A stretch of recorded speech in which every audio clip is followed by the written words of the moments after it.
Hello students, देखो हमने हमारा सिलेबस जो सेमेस्टर फर्स्ट के लिए सिलेबस है वह कंप्लीशन हो गया है। वह सिलेबस कहाँ से कहाँ है?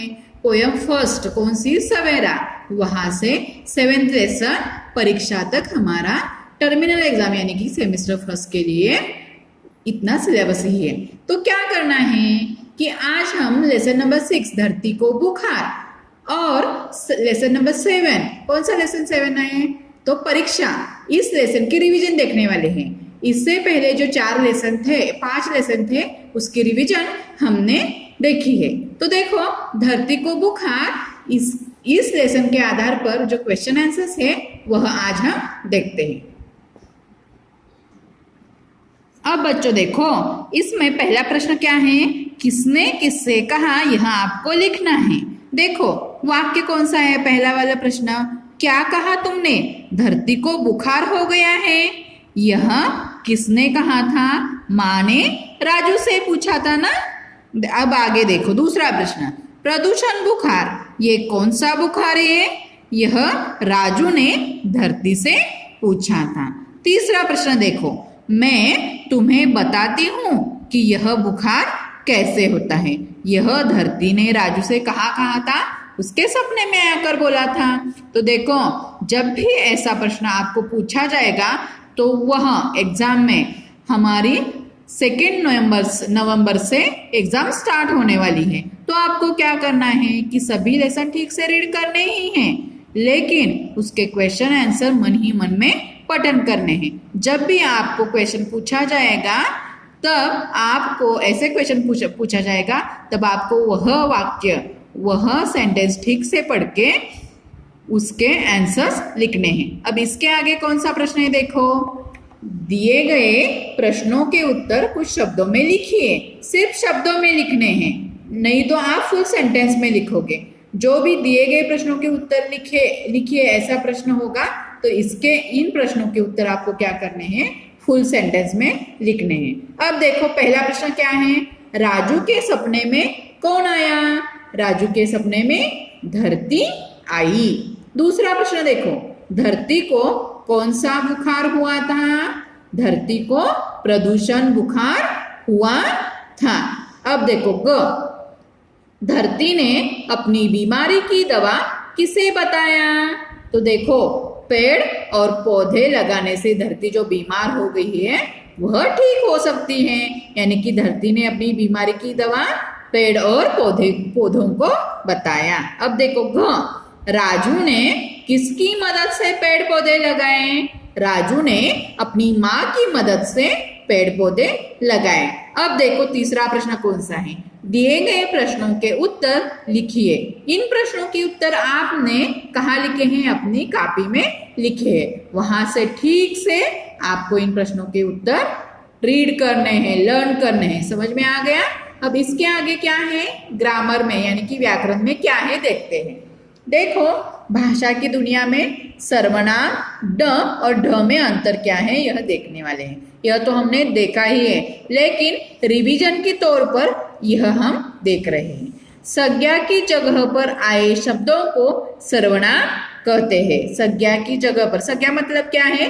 किसी भी व्यक्ति का, प्राणी का, पशु का, स्थान का नाम। संज्ञा की जगह पर आए शब्दों को सर्वनाम कहते हैं। सर्वनाम कहते हैं। जैसे कि मैं, वह, तुमने, इसे, अपना। अब आगे देखो, दिए गए अनुच्छेद में सर्वनाम शब्दों को रेखांकित करके अलग लिखिए। यह मैंने आपको अपनी कॉपी में सॉल्व करने के लिए कहा था। ठीक से ध्यान देके जब भी क्वेश्चन पूछा जाएगा वह आपको भी सॉल्व करने हैं। अब देखो प्रश्न क्या है दूसरा, बॉक्स में दिए गए सर्वनाम शब्दों की मदद से खाली जगह भरिए। ये आपने तो सॉल्व किया ही होगा। देखो, माँ अपने घर के कामों में लग गई। यहाँ पे अपने, यह क्या है? सर्वनाम शब्द है। अब देखो, धरती को बुखार है ऐसा डैश डैश मैडम ने बताया तुम्हें, वह, हमारी, अपना। अब देखो, धरती को बुखार है ऐसा हमारी मैडम ने बताया। किसने बताया था? हमारी मैडम ने बताया। अब देखो, डैश डैश कौन सा बुखार हुआ है? तुम्हें कौन सा बुखार हुआ है? अब देखो, तुम जल्दी से किसी डॉक्टर के पास जाओ और अपना इलाज कराओ। यहाँ पे अपना शब्द दिया है। राजू को पता चलता है कि वह एक सपना देख रहा था। आपने तो यह फिलिंग द ब्लैंक सॉल्व किए होंगे। अब आगे देखो, बढ़ाई और बढ़ाई, देखो उच्चारण कैसे है? बढ़ाई और बढ़ाई। इन शब्दों के बीच अंतर समझिए। अब आप ड और ढ से बने तीन तीन शब्द लिखिए। मैंने दो शब्द लिख कर दिखाए थे आपको, गाड़िया और बढ़ना। समझ में आ रहा है? अब इसके आगे कौन सा लेसन है? परीक्षा। यह 7वां लेसन है। यह एक पौराणिक कथा है। यह एक पौराणिक कथा है। तब अब हम क्या करते हैं? इसके ऊपर जो क्वेश्चन आंसर्स है वह देखते हैं। पहला प्रश्न देखो, दिए गए वाक्यों में सही या गलत का निशान लगाना है। पहला प्रश्न क्या है? हस्तिनापुर में महाराज धृतराष्ट्र राज करते थे। यह क्या है? सही है। अर्जुन को पाठ याद नहीं हुआ। अर्जुन को पाठ याद नहीं हुआ है क्या? युधिष्ठिर को पाठ याद नहीं हुआ, यानी कि ये क्या है? गलत है। अब देखो, दिए गए प्रश्नों के उत्तर कुछ शब्दों में लिखिए। पहला वाला प्रश्न क्या है? धृतराष्ट्र के कितने पुत्र थे? धृतराष्ट्र के 100 पुत्र थे। धृतराष्ट्र के कितने पुत्र थे? 100 पुत्र थे। अब देखो, दूसरा प्रश्न क्या है? पांडवों और कौरवों में सबसे बड़े भाई कौन थे? पांडवों और कौरवों में सबसे बड़े भाई कौन थे? युधिष्ठिर थे। अब तीसरा प्रश्न क्या है? देखो, गुरु द्रोणाचार्य द्वारा पढ़ाए गए पाठ को किसने अच्छे से समझा? तो युधिष्ठिर ने अच्छे से समझा। अब तीसरा प्रश्न देखो क्या है? दिए गए प्रश्नों के उत्तर लिखिए। यह उत्तर आपने लिखे हैं कापी में, वह आपको ठीक से लेसन के साथ साथ क्वेश्चन और आंसर भी रीड करने हैं। इसके आगे क्या है? भाषा की दुनिया। इसमें क्या है? शब्द समूह, विशेषण शब्द और विशेषण विशेष्य। देखो अब देखो पहले क्या है? विद्यालय में पढ़ने वाला यानी कि कौन? विद्यार्थी। यहाँ अनेक शब्दों के लिए एक शब्द का प्रयोग किया गया है। अब आप दिए गए अनेक शब्दों के लिए कुछ एक शब्द छाट कर लिखिए। अब देखो, यह शब्द समूह लिखने की वजह हम सिर्फ एक ही शब्द लिख सकते हैं ना। देखो, राजा का बेटा क्या कहलाता है? राजकुमार कहलाता है। सबसे बड़ा पुत्र कौन होता है? ज्येष्ठ। उसे क्या कहते हैं? ज्येष्ठ कहते हैं। शिक्षा देने वाला शिक्षक, क्रोध करने वाला क्रोधी और सत्य बोलने वाला सत्यवादी। यानी कि ये तीन शब्द, तीन शब्द और चार शब्द लिखने की वजह से इसे एक ही शब्द में हम लिख सकते हैं। उसे क्या कहते हैं? शब्द समूह, यानी कि अनेक शब्दों के लिए एक शब्द। अब इसके आगे क्या है? विशेषण शब्द। संज्ञा या सर्वनाम की विशेषता बताने वाले शब्दों को विशेषण शब्द कहते हैं। मैंने आपको बताया है कि संज्ञा किसे कहते हैं? संज्ञा किसी भी व्यक्ति का, प्राणी का, पशु का, कुछ कौन सी भी जगह का नाम, इसे क्या कहते हैं? संज्ञा कहते हैं। तो सर्वनाम किसे कहते हैं? संज्ञा की जगह पर आने वाले शब्द को सर्वनाम कहते हैं। तो विशेषण शब्द किसे कहते हैं? संज्ञा या सर्वनाम की विशेषता बताने वाले शब्दों को विशेषण शब्द कहते हैं। जैसे काले जूते, यहाँ काले शब्द क्या है? विशेषण है। देखो यहाँ पे क्वेश्चन है, पाठ के आधार पर दिए गए विशेषण शब्दों की सहायता से खाली जगह भरिए।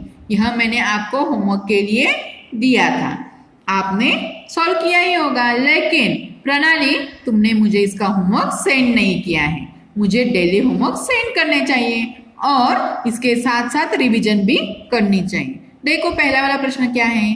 डैश डैश काल में हस्तिनापुर नाम का एक राज्य था, यानी कि प्राचीन काल में। यह क्या है? विशेषण है। धृतराष्ट्र के कितने पुत्र थे? 100। यह पुत्र थे लेकिन कितने थे? 100, यानी कि यह क्या है? विशेषण शब्द है। अब देखो ग, धृतराष्ट्र के सबसे डैश डैश पुत्र का नाम दुर्योधन था, सबसे बड़े पुत्र का। चौथा प्रश्न देखो, मुझे अभी डैश डैश पाठ याद नहीं हुआ है, यानी कि कौन सा? पूरा पाठ। ड, दूसरे दिन गुरुजी ने फिर युधिष्ठिर को बुलाया। यहाँ पे दूसरे, यह क्या है? विशेषण शब्द है। इसके आगे क्या है? विशेषण हो गया। अब विशेष्य है। विशेष्य किसे कहते हैं? देखो, विशेषण जिन शब्दों की विशेषता बताते हैं उन्हें विशेष्य कहते हैं। जैसे कि बलवान हाथी, हाथी कैसा है? बलवान, यानी कि यहाँ पे विशेष शब्द कौन सा है? हाथी। यहाँ हाथी शब्द विशेष्य है। अब प्रश्न इसके आधार पर देखो, पाठ के आधार पर विशेषण और विशेष्य शब्दों का मिलान कीजिए। पुत्र कितने थे? 5, यानी कि विशेषण शब्द है 5, विशेष शब्द है पुत्र। आधा पाठ, आधा विशेषण है, यह विशेष पाठ के बारे में जानकारी दी है।